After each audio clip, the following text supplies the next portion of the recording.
Hola, seguidores de la revista Seguridad Minera del Instituto de Seguridad Minera. En los esfuerzos por controlar la ocurrencia de accidentes laborales y enfermedades ocupacionales, la mirada al comportamiento de los trabajadores es una tarea primordial. Desde hace décadas, la seguridad basada en el comportamiento se ha convertido en un poderoso aliado de los distintos controles aplicados por las empresas y sus profesionales para la construcción de una sólida cultura de seguridad en las organizaciones. Bueno, gracias al auspicio de Óptica Serván, la Clínica Médica Servisalud y Pleno, expertos en productos y servicios de emergencias, hemos invitado al psicólogo Pavel Abarca Jiménez para que nos hable del ABC de la seguridad basada en el comportamiento. Un poco sus referencias profesionales. Pavel Abarca Jiménez es psicólogo por la Universidad Nacional San Agustín de Arequipa, docente de la Universidad Católica de Santa María y la Universidad La Salle de Arequipa. Tiene estudios de maestría en comportamiento organizacional y recursos humanos en la Universidad Ricardo Palma. Ha laborado en diferentes unidades mineras en la ejecución de programas de capacitación, prevención de riesgos psicosociales y de seguridad basada en el comportamiento. Autor del libro Psicología de la Seguridad Minera, publicada el año pasado, y que por supuesto es bastante interesante. Les recomiendo leerlo. Hola Pavel, la presentación es tuya. Buenas tardes con todos. Gracias por su presencia, su participación. Y agradezco a a la revista ISEM por la invitación. Y el tema que nos invita hoy día es hablar acerca de los fundamentos de la seguridad basada en el comportamiento. En realidad, esta es una charla corta, tenemos entre 30 a 40 minutos, así es que es una charla que apunta a establecer las premisas básicas desde el punto de vista conceptual, teórico y también metodológico, más que profundizar, ¿no es cierto? Porque el tiempo no nos va a ayudar a profundizar. Entonces, yo preparé esta presentación de SBC, dado el contexto del COVID, y cómo podríamos enfocar el programa o los programas SBC en el contexto del COVID, ¿no es cierto? Pero antes de poder incluir los programas SBC en el contexto del COVID o incluir el programa SBC conductas críticas a ver con la prevención, la vigilancia, el control del contagio de este virus, ¿no? Tenemos que revisar algunos alcances sobre la metodología SBC, ¿no es cierto? Por eso le hemos llamado el ABC del SBC, ¿no? De la seguridad basada en el comportamiento. Y bueno, este programa en realidad, mi libro que yo publiqué el año pasado, le dedicamos un acápite justamente al programa SBC. Y dada la experiencia que hemos tenido en el sector minero, es que nos permitió escribir sobre la aplicación de los programas SBC en el sector minero por lo menos, ¿no es cierto? Entonces, bueno, ahí yo les comparto una imagen sobre el libro que se publicó el año pasado a través de la fundación a través del Fondo Editorial de la Universidad Católica de Santa María. Bueno, acá unas fotos de alguna experiencia mía en alguna unidad minera, justamente aplicando el programa SBC. Empezamos con esto, ¿no es cierto? Ya sabemos todos nosotros de que el mayor porcentaje de la accidentabilidad es factor humano. Esto ya lo estableció inclusive en primera instancia DuPont, esta empresa estadounidense. Y acá señalaba, por ejemplo, ¿no? De que el 2% de los accidentes de la causalidad son factores naturales, el 10% factores de diseño e ingeniería, y el 88% el factor humano. Eso ya la conocemos, ¿no es cierto? Pero también sabemos que los factores de diseño y de ingeniería lo hacen los seres humanos. Están a cargo de personas, ¿no es cierto? Por lo tanto, a ese 88% habría que sumarle, por lo menos conceptualmente, ese 10%, ¿cierto? Ahora, ¿qué es SBC? SBC, como sabemos todos, metodología que permite identificar, reducir o eliminar comportamientos inseguros, así como reconocer y fortalecer comportamientos seguros. Sabemos nosotros de que los accidentes están íntimamente ligados a los comportamientos inseguros, viendo la estadística, ¿no es cierto? Y también lo podemos corroborar empíricamente. Por lo tanto, si nosotros reducimos los comportamientos inseguros, vamos a reducir la accidentabilidad, ¿no es cierto? Esa es la premisa de SBC. Y es también lo que se puede constatar empíricamente. Ahora, yo le preguntaría, ¿hacer seguridad es cómodo? ¿Es confortable? De protección personal, ¿es cómodo? ¿Es confortable? ¿Es agradable? Pareciera que no, ¿no es cierto? El ponerse un respirador, el ponerse los implementos, el cumplir con las exigencias, el ser humano, desde el punto de vista evolutivo, el ser humano busca lo que le genera satisfacción. Y eso no está bien o sea, me explico. Y eso no implica que tengamos que darle una valoración si está bien o está. Simplemente desde el punto de vista evolutivo, el cerebro del ser humano funciona así. Nosotros los seres humanos buscamos todo lo que nos da gratificación y rechazamos todo lo que nos incomoda, desde el punto de vista evolutivo, ¿no es cierto? Entonces, comportamiento inseguro, la mayoría de las veces, cómodo, el comportamiento inseguro.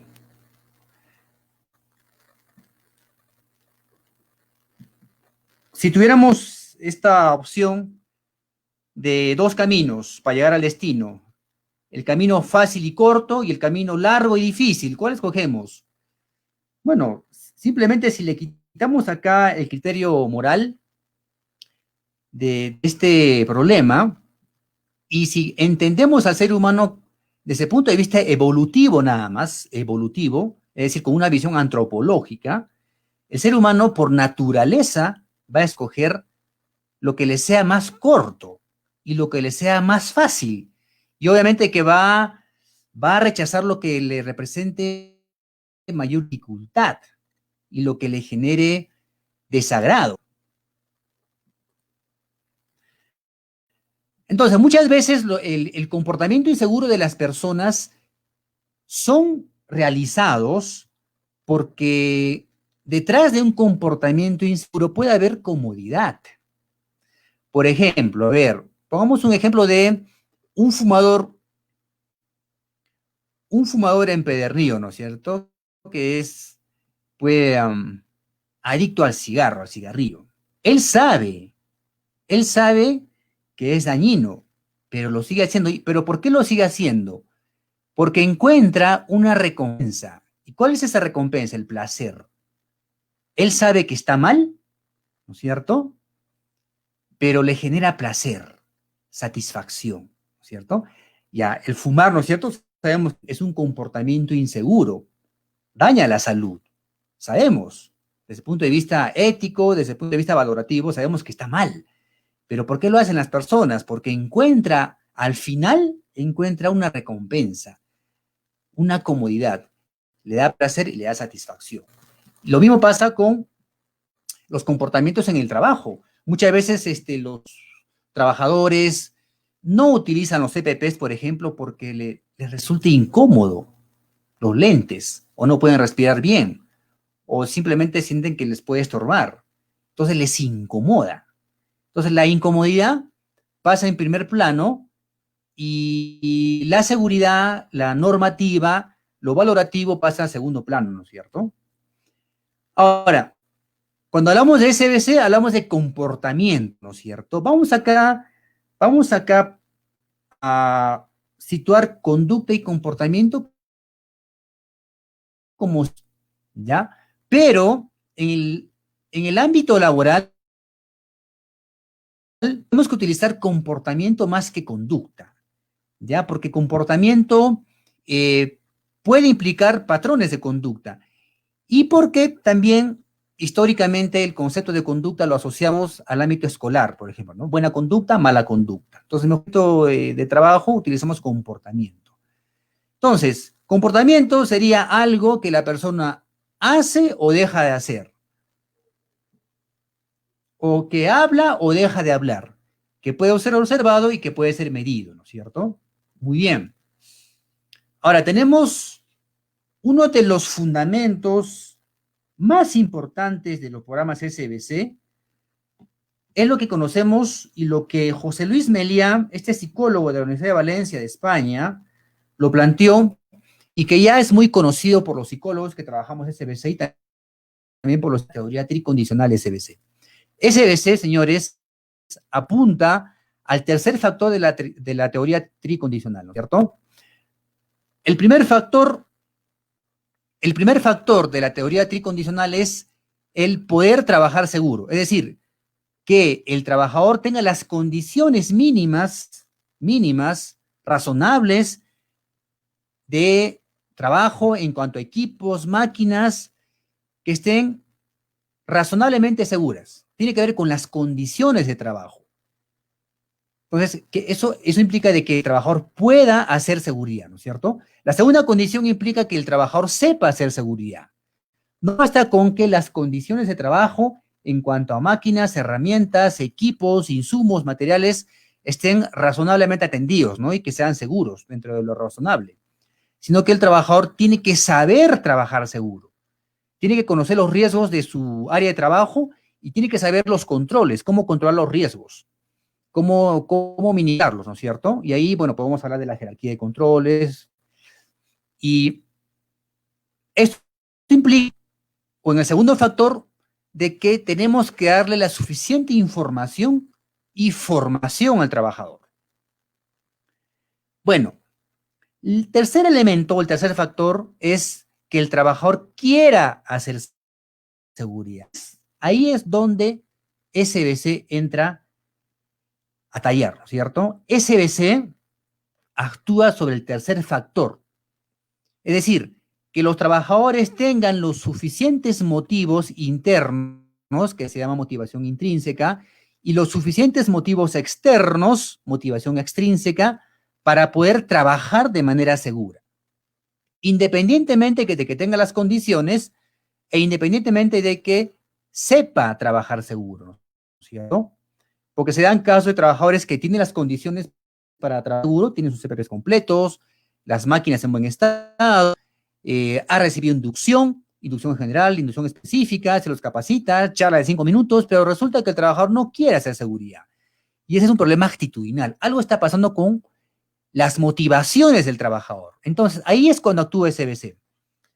Ahora, obviamente que antes de implementar un programa de SBC, en las reuniones previas de coordinación para poder implementar el programa SBC, ahí tenemos que hacer un diagnóstico evaluativo de cómo están esas tres condiciones. ¿Realmente la empresa está está cubriendo, mejor dicho, la primera condición de las condiciones de trabajo? ¿Está cubriendo la segunda condición de formación y capacitación? ¿O hay déficits en el primer factor y en el segundo factor? Déficits en cuanto a condiciones y formación e información. Si hay déficits muy pronunciados, es muy probable que SBC no funcione. Pero si la primera condición y la segunda condición están razonablemente atendidos, entonces sí puede funcionar, debería implementarse SBC para justamente apuntalar y tener como objetivo el comportamiento. Ahora, SBC tiene un enfoque conductual dentro de la psicología de la conducta, de la conductual, lo que llamamos el análisis conductual. ¿Por qué? Porque todos los comportamientos del ser humano, todos son aprendidos. Por lo tanto, el comportamiento seguro o el comportamiento inseguro es aprendido. Entonces, acá tiene que ver la teoría del aprendizaje en cuanto a marco conceptual, marco nosológico del SBC. ¿Ya? Ahora, ¿y cómo funciona en el SBC la teoría conductual? Básicamente a través de el ABC. Por eso, inclusive, el título de la charla, que era el ABC del SBC, implica justamente eso, porque acá está el kit del asunto. Acá está el núcleo de los programas SBC desde el punto de vista conceptual. Que toda conducta aparece cuando ha habido algún activador y un consecuente. Un ejemplo rápido. Miren cómo estamos ahorita actuando en función de activadores y consecuentes en el contexto del COVID. ¿Por qué ahora cuando salimos a la calle nos ponemos una mascarilla? Es porque han manejado conductualmente, obviamente. ¿Qué es un activador? Es un antecedente al comportamiento que es observable. Es decir, algo que ocurre antes que aparezca el comportamiento. Entonces, ¿qué es un activador? Las normas, por ejemplo. Los elementos son antecedentes, son activadores. Y en el caso del COVID, el gobierno emitió un reglamento, una resolución ministerial en realidad, donde se obligaba a las personas y se obliga a las personas a salir a la calle con mascarilla. Bueno, ese es un antecedente, ¿no es cierto? Y nosotros, miren, nosotros estamos actuando en función de ese activador porque ya tenemos conocimiento de esa norma. Ese es el antecedente. Luego, la conducta que observamos propiamente, salimos a la calle, nos colocamos el respirador, ¿no es cierto? ¿Y cuál sería el consecuente o la consecuencia? Porque sabemos que, igual, si no nos ponemos la mascarilla, la norma establece sanciones, en este caso multa, ¿no es cierto? Existen multas, en este caso por no ponerse el respirador. Fíjense, ahí está moldeada la actuación, está moldeado nuestro comportamiento, con un activador y un consecuente. Bueno, así funciona el comportamiento. Igual en el ámbito de la seguridad, ¿cuáles son los activadores y cuáles son los antecedentes? Son los reglamentos, las normas, la información, las capacitaciones, la formación, los lemas, las políticas. Esos antes van a moldear nuestro comportamiento. Es decir, todo lo que nosotros hacemos para que el trabajador se comporte de tal o cual manera, esos son los antecedentes, ¿no es cierto? Los activadores. ¿Cómo queremos que actúen los trabajadores? ¿Cómo queremos que se comporten? Esos son, y para eso utilizamos las normas, los reglamentos, ¿no es cierto? Y los consecuentes, claro. Es decir, ¿cuáles son las consecuencias negativas de los trabajadores si cumplen o no con las normas, ¿no? Y con los reglamentos. Muy bien. Acá hay un ejemplo interesante de que acá está visualizado unas escaleras eléctricas y unas gradas, ¿no es cierto? Convencionales. Las personas, cuando tú les colocas en las gradas convencionales, usar la escalera porque es saludable para ustedes, no lo va a hacer. Las personas van a tomar el camino más corto y más rápido y el que le demande menos esfuerzo de energía, y las escaleras eléctricas, ¿cierto? Acá tenemos una fotografía de cómo, bueno, las personas tienden a usar las escaleras eléctricas, ¿no? Porque, claro, implica comodidad, ¿no es cierto? Implica comodidad. Lo otro implica hacer un esfuerzo. Bien, entonces, ¿de qué se encarga el psicólogo, el encargado de SBC? Al cual le vamos a llamar un analista conductual. El psicólogo encargado de los programas SBC se le denomina un analista conductual. ¿Por qué? Porque se encarga de diseñar las contingencias necesarias para incrementar, mantener o eliminar un movimiento, así como se encarga de establecer los antecedentes necesarios, los estímulos ejerzan el control de la conducta. Entonces, tanto los antecedentes, los activadores, como los consecuentes son estímulos. Los reglamentos, las normas, las capacitaciones, estímulos al comportamiento. Y los refuerzos a ese comportamiento, es decir, las recompensas, sean positivas o sean negativas, son también estímulos al comportamiento, ¿ya? Bien, entonces, eso a grandes rasgos sería un poco el marco conceptual del programa SBC. Entonces, hemos dicho que el núcleo está en el aprendizaje y con el modelo ABC. Activador, comportamiento, bueno, comportamiento en inglés, behavior, ¿no? ¿Cierto? Y consecuente, ¿no? O consecuencia. Por eso es ABC. Activador, antecedente, B de behavior, de inglés, comportamiento, y C, el consecuente. Ahora, vamos con los fundamentos metodológicos de SBC. Miren, acá tenemos este gráfico que nos explica o nos hace entender cuál es el proceso de SBC. ¿Cierto? Este es como un mapa aéreo que nos permite establecer que SBC tiene 3 fases fundamentales para su implementación: la preparación, la ejecución y la retroalimentación. Dentro de la preparación tenemos que antes, ¿no es cierto?, de implementar el programa SBC, tenemos que hacer una sensibilización y capacitación profunda en el personal. Algo así como cuando vamos a hacer un estudio de clima laboral. Tenemos que sensibilizar, capacitar y tenemos que convencer a la dirección de las bondades, lo que se espera, los beneficios, los logros que se esperan conseguir con el programa SBC a la dirección, ¿no es cierto? Una vez que se ha hecho esa tarea de educación, tenemos que definir el área. ¿Dónde vamos a aplicar SBC? ¿En toda la empresa? ¿En algunas áreas? ¿Las áreas más críticas? ¿En qué áreas productivas? Y acá, por ejemplo, se puede hacer al azar o se puede simplemente tomar un muestreo. Un muestreo, en este caso, no probabilístico. Un muestreo en el cual seleccionemos las áreas, por ejemplo, que tengan mayor cantidad de actos inseguros acumulados. Ya. Entonces, revisamos esas áreas y ahí aplicamos SBC.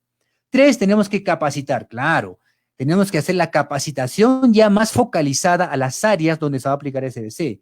Capacitación a los jefes de área, capacitación a los trabajadores y capacitación a los observadores. El entrenamiento de los observadores es fundamental. La ejecución implica que hecha las observaciones, hecho los registros de las observaciones en un software y las estadísticas que nos arroja el software en cuanto a porcentaje de comportamientos seguros e inseguros, tenemos que establecer planes o elaborar planes de acción justamente para corregir los comportamientos inseguros de tal manera que no se vuelvan a repetir. Entonces, esto implica que en la medida que los planes de acción se vayan cumpliendo, se van a ir resolviendo problemas. Y eso implica en el campo ya la aplicación justamente de las técnicas de modificación conductual, porque SBC fundamentalmente trabaja con el refuerzo, los refuerzos, es decir, lo que es el condicionamiento operante. O sea, dentro de la psicología del aprendizaje, los psicólogos conocemos este modelo de aprendizaje que se llama condicionamiento operante, ¿ya? Es decir, la conducta, el comportamiento tiende a repetirse, tiende a incrementarse si es que los refuerzos o las consecuencias que recibe son positivas, ¿ya? Y finalmente la retroalimentación, que es el seguimiento y mantenimiento del modelo, ¿no es cierto?, del programa. SBC igual trabaja con un enfoque de mejora continua o el ciclo de Deming, y siempre, por ejemplo, ¿no?, hay que estar actualizando las conductas críticas. Y en este contexto de COVID, por ejemplo, nos obligaría a incluir dentro de las conductas críticas aquellas conductas o aquellos comportamientos que tengan que ver con la prevención del contagio. Muy bien. Entonces, acá José Luis Meliá, por ejemplo, establece este modelo LDOIT, porque lógico, antes de observar los comportamientos críticos, tenemos que definir cuáles son esos comportamientos críticos. ¿Por qué? Porque esos comportamientos críticos son los que van a plasmarse en la cartilla de observación. Y acá tengo un ejemplo de cartilla de observación, ¿ya? Esta es una cartilla de observación de Graña y Montero. Y, por ejemplo, miren acá. Esta es una cartilla de observación para obras civiles, trabajos de obras civiles. Y claro, obras civiles tiene pues, sus propias conductas de riesgo, sus propias conductas críticas. Y, por ejemplo, acá se ha mencionado como tareas críticas, colocación de acero, encofrado y desencofrado, vaciado de concreto, equipo de protección personal, obviamente. Y cada tarea crítica, por ejemplo, el encofrado y desencofrado, tiene sus conductas críticas, es decir, las conductas que van a asegurar un trabajo seguro.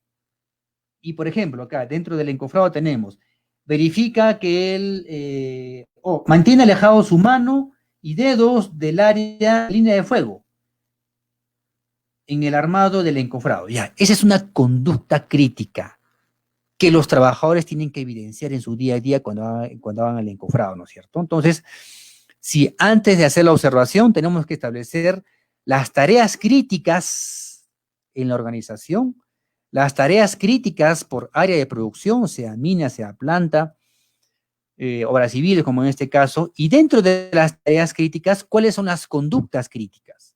Y eso es lo que se va a observar en el campo. ¿Ya? Acá tenemos, por ejemplo, sigamos con esta cartilla, tenemos el vaciado de concreto como una conducta crítica, con sus respectivos comportamientos críticos. Tenemos los trabajos en altura que se hacen en obras civiles, y dentro de ellos las conductas críticas, ¿no es cierto? Y acá fíjense lo interesante en esta cartilla. En esta cartilla, por ejemplo, se menciona la teoría tricondicional. Porque cuando se hace la observación, los observadores tienen que determinar, en caso que identifiquen una conducta de riesgo, por qué es que el trabajador evidenció esa conducta de riesgo. Entonces, ahí es cuando el observador tiene que determinar y tiene que echar mano de la teoría tricondicional. ¿Por qué esa conducta de riesgo es error? Porque no puede dejar seguro, porque no sabe o porque no quiere. Y fíjense acá, en la condición no quiere, ahí se establecen cuáles son los motivos internos y cuáles son los motivos externos que empujarían a ese trabajador a esa conducta de riesgo. Dentro de los motivos internos, por ejemplo, se menciona acá el ahorro del tiempo, el olvido, la incomodidad, la falta de problemas personales. Y dentro de los motivos externos, la presión por producción, la falta de comunicación, la falta de supervisión y la falta de trabajo en equipo. Fíjense que estos elementos efectivamente pueden afectar la motivación del trabajador para poder trabajar de manera segura, ¿no es cierto?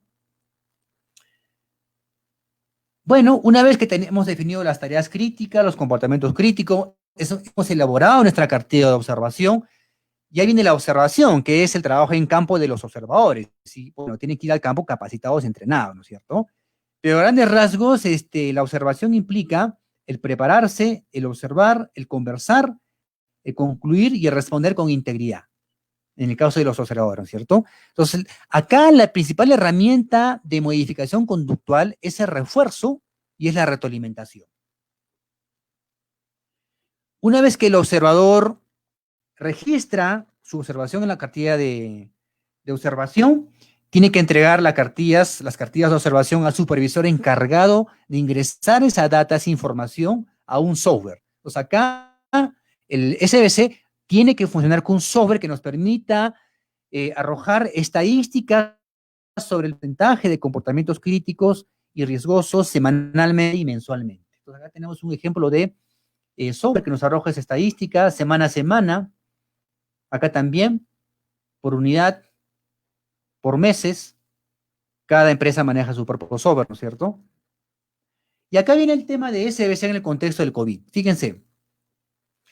Y nos vamos a basar acá en la resolución ministerial 239, porque esta resolución es la que determina los lineamientos para la vigilancia, prevención y control de salud de los trabajadores en general, en todos los sectores de producción, con riesgo de exposición. Esta resolución tiene dos modificatorias, la 265 y la 283, pero que al final de cuentas establece lo mismo en cuanto a cuáles son los puestos de trabajo que deben ser atendidos con mayor empeño. Fíjense, en cada empresa tendríamos que hacer, de acuerdo a la resolución ministerial 239, tendríamos que hacer un mapeo de cuáles son los puestos de trabajo que tienen mayor exposición al riesgo, mayor exposición de riesgo al virus. Entonces, la norma establece que hay puestos que tienen riesgo bajo de exposición al COVID. hay puestos que tienen mediano de exposición, riesgo alto de exposición y riesgo muy alto de exposición. Por ejemplo, ¿qué puestos serían o qué puestos tendrían riesgo muy alto de exposición? Serían los puestos de trabajadores de salud, por ejemplo, médicos, enfermeras, ¿no es cierto?, de personal de limpieza que trabajan en el área COVID del hospital y que atienden directamente a los pacientes infectados. Claro, ahí el riesgo es muy alto de contagio, ¿cierto? Pero en el caso de una empresa minera, ¿qué nivel de riesgo habría? En una empresa minera, por ejemplo, no trabajan personas infectadas. En un hospital sí, en una clínica sí. Entonces, en una, por ejemplo, el riesgo de exposición sería entre bajo y mediano. Entre bajo y mediano.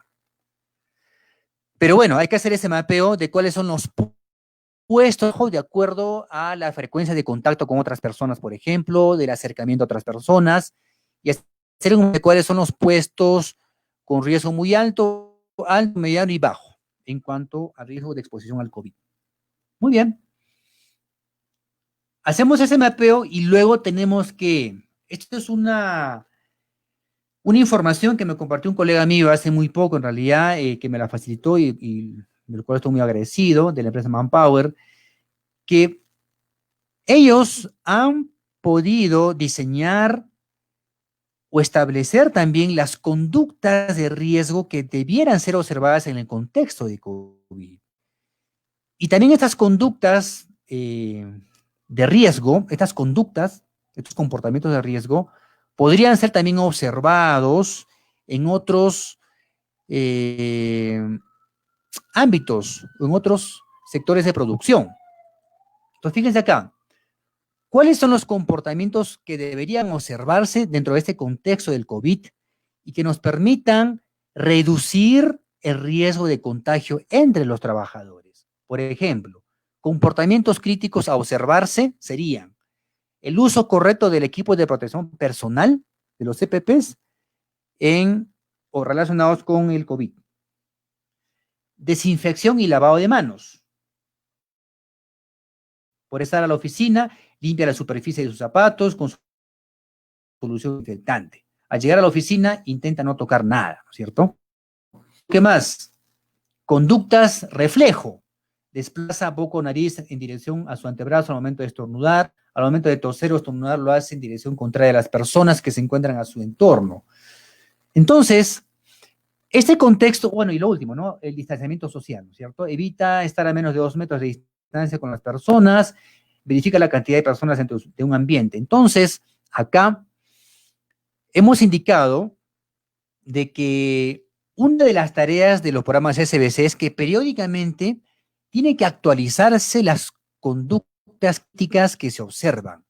Las conductas críticas que se observan. Hay que actualizarlas periódicamente. Y el texto del COVID, de la pandemia, obligaría a los programas SBC a incluir dentro de esos elementos críticos a observar los comportamientos que tienen que ver con la prevención del contagio al COVID. Entonces, el contexto nos está obligando a replantear las conductas críticas dentro de nuestro programa SBC. ¿Ya? Bien. Entonces, un poco para ir finalizando, porque el tiempo en realidad es demasiado corto, así es que he tenido que hacerlo un poco acelerado, pero espero que se me haya entendido. Pero los programas SBC, repito, tienen como finalidad reducir las conductas inseguras y los accidentes de trabajo están directamente relacionados o vinculados con las conductas inseguras, porque como hemos visto al inicio, el 90-95% de los accidentes son producto del factor humano y lo sabemos todo, ¿no es cierto? Cuando hablamos, por ejemplo, de condiciones inseguras, un equipo sin mantenimiento o con algunas fallas mecánicas, esas fallas mecánicas quizás sean producto por un mal mantenimiento. ¿Y quién hace el mantenimiento? Personas, pues, ¿no? Trabajadores. Entonces, aún cuando sea catalogada como una condición insegura, pero detrás de esa condición insegura hay un factor humano. Hay un factor humano, ¿ya? Y a esto apunta SBC. Muy bien. Entonces, vamos a dejar ahora algún espacio para que puedan hacer preguntas. Yo creo que mejor queda el aprendizaje en la retroalimentación, en las preguntas, en las respuestas y en la conversación, ¿no es cierto? Así es que, Marco Polo, dejo abierta la posibilidad para que puedan hacer preguntas los participantes y yo encantado de responder y así ampliar, reforzar, reflexionar y analizar mejor los programas SBC en el contexto del COVID, ¿no? Muchas gracias, Pavel. Bueno, antes de pasar a las preguntas, permíteme saludar a toda la comunidad de profesionales de la seguridad y salud del Perú y de Latinoamérica que nos siguen en este momento. Les recuerdo que este webinar se realiza bajo el auspicio de las empresas Óptica Servan, Clínica Médica Servisalud y Pleno, expertos en productos y servicios de emergencia. Bueno, tenemos algunas preguntas, Pavel. El ingeniero Carlos Puente, coordinador SOMA de RECEFER, Minería y Construcción, pregunta, y hace también una reflexión. Algún tema recurrente que veo en la implementación de la SBC es que se hace uso de formatos para recopilar información sobre los comportamientos seguros o inseguros. Muchos opinan que este formato es, en la práctica, una observación planeada de la tarea. Por lo tanto, algo que a preguntarse sería, ¿cómo diferenciar la SBC de la observación planeada de tarea? ¿Podría compatibilizarse el uso de ambas herramientas? ¿Qué dices, Pavel? Sí. Más que compatibilizar, yo pienso que estas dos herramientas son perfectamente, se pueden trabajar de manera simultánea, porque, a ver, tanto SBC como la observación planificada de trabajo o la observación planificada de tareas, si bien aparentemente podrían tener ciertas similitudes, pero sí encontramos diferencias de fondo y les voy a indicar cuáles son. Una primera diferencia de fondo es de que las observaciones normalmente las hace el personal de mando, el personal de supervisión, ¿ya? Entonces, ahí tenemos una orientación vertical de la observación planeada de trabajo. En cambio, las observaciones SBC la pueden hacer tanto los mandos como los trabajadores. Y es más, en SBC los que tienen protagonismo son los trabajadores, porque los que hacen las observaciones son los propios trabajadores. Y los trabajadores en SBC también pueden hacer una observación a algún jefe o al mando. En cambio, en la observación planificada de tareas o la OPT es vertical. Solamente los mandos hacen la observación de la forma de trabajar de sus trabajadores, de sus subordinados.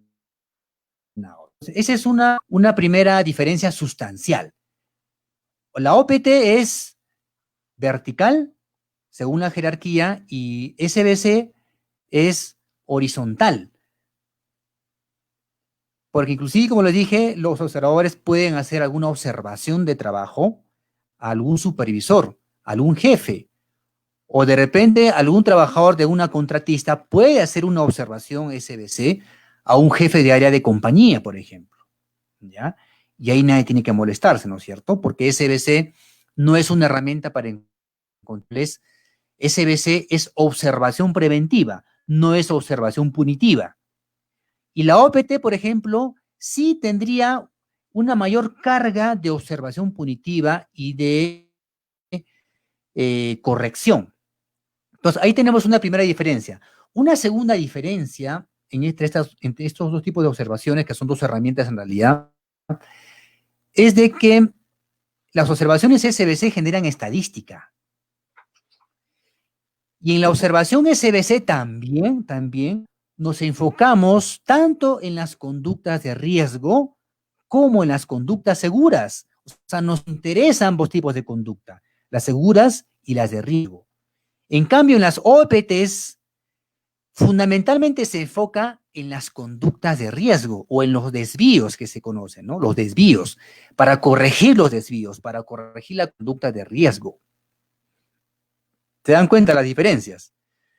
SBC nos interesa las de riesgo y también las seguras, porque justamente son las conductas seguras o los comportamientos seguros los que tenemos que retroalimentar y tenemos que reforzar. Y también SBC obligatoriamente tiene que llevar una estadística, por ejemplo, semanal, una estadística semanal de los comportamientos seguros y de los comportamientos riesgosos. En cambio, en las OPTs no se lleva esa estadística. Entonces ahí tenemos, fíjense, dos diferencias sustanciales entre esas dos herramientas. Y bueno, una tercera que yo puedo mencionar es desde el punto de vista de el marco conceptual y teórico. Las OPTs no tendrían un conceptual teórico. En cambio, las observaciones SBC sí tienen detrás un enfoque epistemológico, porque detrás de esto está la teoría del aprendizaje y la psicología experimental, porque la observación, o fíjense, miren, los refuerzos y la retroalimentación vendrían a ser las variables independientes y el comportamiento sería la variable dependiente. Entonces, esto tiene un enfoque desde el punto de vista de la psicología experimental, cosa que no tiene las OPTs, por ejemplo. Pavel, nuestra participante Lady Ávila Condori pregunta, ¿cuáles son algunos de los software o programas informáticos que se pueden utilizar para determinar o emplearlos para el SBC? Bien. Mira, cada empresa en realidad, cada empresa es la que tiene que diseñar sus propios programas informáticos para poder procesar la data, procesar la información. Porque cada empresa tiene pues, su propio perfil cultural. Cada empresa tiene sus características en cuanto a capacidades logísticas, número de trabajadores, el tipo de rubro. Entonces, los software tienen que ser hechos a medidas. Por lo tanto, la empresa, si quiere implementar un programa SBC, tiene pues que invertir en una empresa, en un especialista, en programadores que puedan diseñar un programa informático SBC a medida de la empresa, de qué es lo que quiere la empresa y bajo qué enfoque quiere trabajar SBC. Entonces, yo no podría indicarles en realidad si existe en el mercado alguna plataforma informática que pueda aplicarse a cualquier tipo de empresa. Me parece que hasta donde yo sé no existe ese programa informático que se pueda, o sea, un programa informático SBC que pueda aplicarse a cualquier empresa de cualquier rubro. No, los programas informáticos tienen que hacerse a medida de la empresa y para eso hay que invertir, ¿no es cierto? Bueno, el participante Luis Enrique Santos Márquez pregunta si riesgo alto en COVID en minería sería realizar labores en la que dos trabajadores estén a menos de 1 metro de separación. ¿Qué opinas? No creo, porque fíjense, hace poco yo conversaba con una amistad que tengo en Quellaveco y las medidas de control que están tomando las minas son bastante exigentes, ¿ya? Por ejemplo, me contaba este contacto que tengo que en Quellaveco, bueno, en primera instancia, antes de ir a la mina, tienen que pasar examen médico en una clínica de la ciudad, donde les toman las prueba rápida y la prueba molecular, ¿no? Y se van así a trabajar con su examen negativo. Cuando llegan a la empresa, al campamento, tienen que estar una semana en un campamento que han hecho especial antes de ingresar al campamento principal. Y tienen que estar 7 días y ahí mismo les vuelvan a tomar la prueba, las dos pruebas, la serológica y la molecular. Y si sale negativo y han estado 7 días, antes ya de ir al campamento para las operaciones, ya a trabajar propiamente dicho, por ejemplo, y también eso lo establece la norma, la 239, que al inicio del trabajo les tienen que medir la temperatura. A la hora del almuerzo les miden la temperatura. Al finalizar la jornada les miden la temperatura. Entonces, hay una vigilancia bastante estricta en lo que es la prevención del contagio del COVID. Por lo tanto, las personas que ya están trabajando en las empresas mineras, por ejemplo, son personas que han sido adecuadamente evaluadas, diagnosticadas y están descartadas de que tengan el virus. Entonces, es poco probable, es muy remoto de que en una empresa minera, por ejemplo, esté trabajando un trabajador que esté infectado. Ahora, miren, si nosotros revisamos la norma, la 239, ¿cuándo es riesgo muy alto y alto? En las personas fundamentalmente del sector salud, que trabajan o en las áreas de COVID, con pacientes COVID, eso es el riesgo muy alto, y que trabajan en el hospital, pero no están en el área COVID, que eso es riesgo alto. Y en una empresa manufacturera, bueno, una empresa minera, no tenemos, o no es el caso, ¿no es cierto? Luis Samaritano pregunta, ¿dónde se podría estudiar seguridad basada en el comportamiento? Ya. Hace tiempo que ya SBC lo vienen dictando Intercade. También yo tengo entendido de que lo está dictando la Cámara Minera del Perú. Están dictando ahí un diplomado. Me parece que esas son las dos instituciones que están ofreciendo formalmente los diplomados de SBC. Nuestra participante Natalie Cabrera Chamorro pregunta, ¿se integraría en una ficha SBC las conductas de estigma social? También se pueden incluir, porque las conductas de estigmatización social ya vendrían a ser factores de riesgo psicosocial.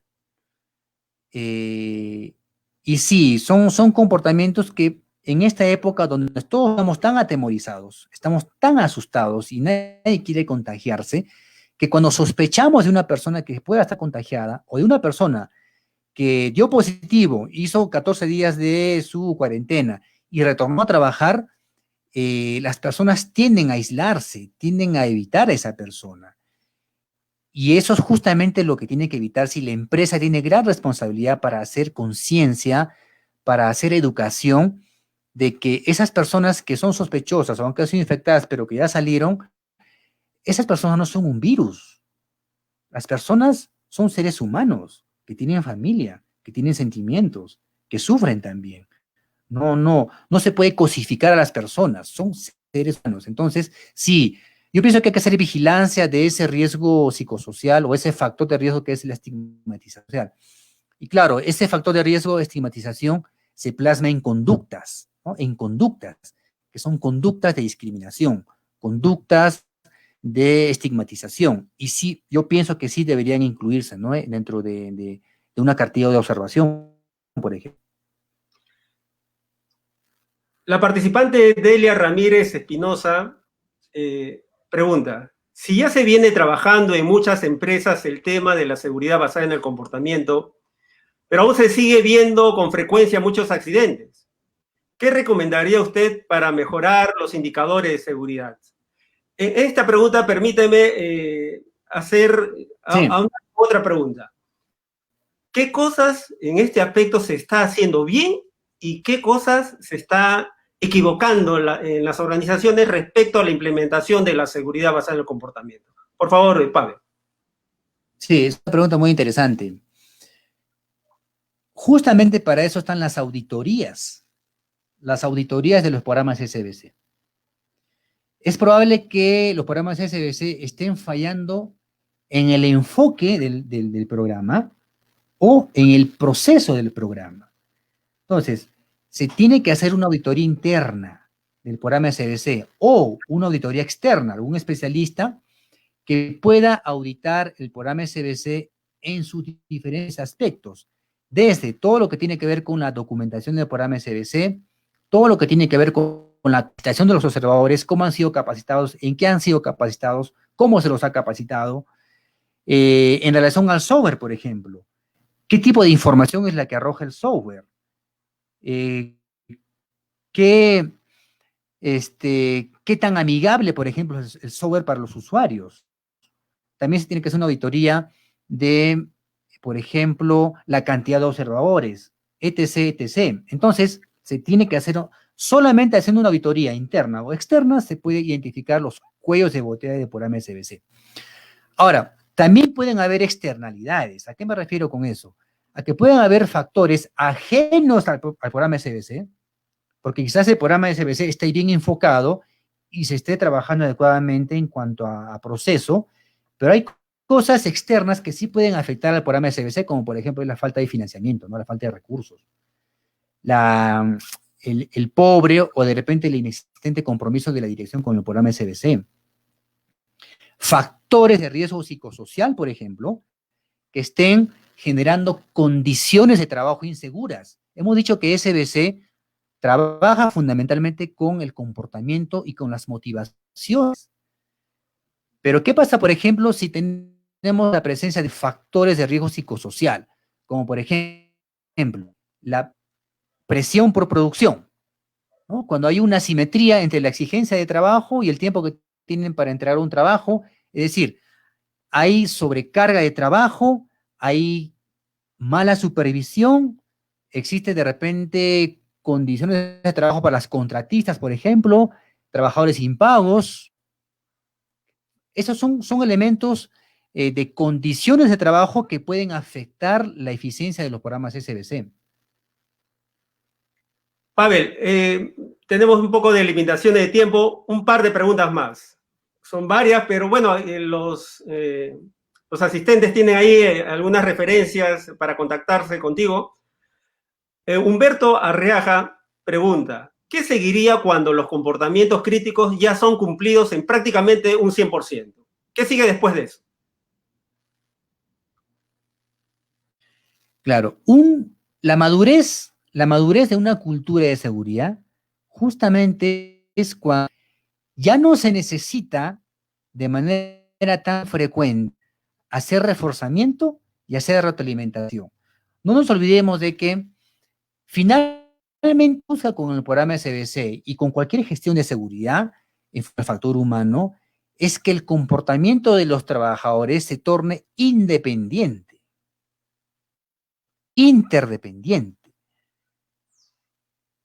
y no dependa el trabajador de un supervisor, que no dependa un trabajador de un psicólogo, que no dependa el trabajador de otro observador, refuerce o que lo retroalimente para poder trabajar de manera segura. Entonces, ahí es cuando llegamos a esa fase de independencia, es cuando ya no se requiere de manera tan incisiva la participación del programa SBC. ¿Qué? Porque estamos viendo que la mayoría de los trabajadores están haciendo seguridad por convicción y no por supervisión y no por cumplimiento. Entonces, yo creo que por ahí apunta mi respuesta para la pregunta del participante, ¿no? ¿Cuál es el tiempo efectivo para la implementación de un programa de SBC? Pregunta Ronald Mesa Berrospi. Claro, estamos hablando de que la etapa de preparación, ¿ya? Que implica sensibilizar a la dirección. Una vez que tengamos la luz verde, tenemos que hacer la capacitación general, sensibilización, tenemos que preparar las cartillas de observación, tenemos que establecer las tareas críticas y las conductas críticas a observarse. Estamos hablando de un promedio de 3 meses, ¿no? 3 a 5 meses, ¿no? Pero pongámosles unos 3 meses a esa fase de preparación, unos 3 meses. Cierto. Muchas gracias, Pavel. Estamos seguros que tus recomendaciones serán útiles para los profesionales que nos acompañan y permitirán impulsar la cultura de seguridad en las empresas de nuestro país. Amigos, los invitamos a participar en nuestros próximos webinars, la gestión de riesgos en el inicio de operaciones y el plan de vigilancia ante el COVID-19.